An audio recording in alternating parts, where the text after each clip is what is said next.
న్యాయ విచారణ ప్రక్రియలో సాంకేతికత వినియోగానికి హైకోర్టు శ్రీకారం చుట్టింది. భారతీయ నాగరిక సురక్ష సంహిత BNSSలోని సెక్షన్లకు అనుగుణంగా న్యాయ విచారణలో సాంకేతికతను వినియోగించేందుకు కొత్త నిబంధనలు తీసుకొచ్చింది.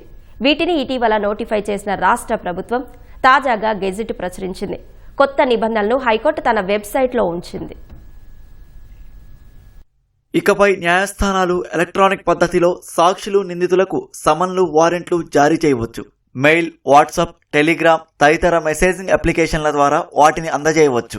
సంబంధిత వ్యక్తికి అవి చేరినట్లు ఎలక్ట్రానిక్ ఆధారాలను కోర్టు ముందు ఉంచితే సరిపోతుంది. ఈ మేరకు నిందితుల అరెస్ట్, దర్యాప్తు, సాక్షుల విచారణ సమయంలోనే సంబంధిత పోలీస్ స్టేషన్ అధికారి వారి చిరునామాలు, అధికారిక మెయిల్, ఫోన్ నెంబర్, మెసేజింగ్ అప్లికేషన్ల వివరాలను క్రిమినల్ ట్రాకింగ్ నెట్వర్క్ సిస్టంలో నమోదు చేయాలి.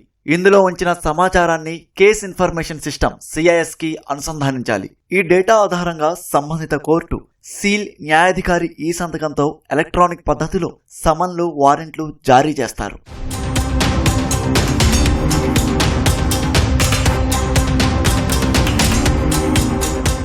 మరోవైపు 2024 జులైలో అమల్లోకి వచ్చిన నూతన చట్టాలకు అనుగుణంగా జైలు శిక్షకు ప్రత్యామ్నాయంగా సామాజిక సేవా శిక్ష విషయంలోనూ హైకోర్టు మార్గదర్శకాలు రూపొందించింది.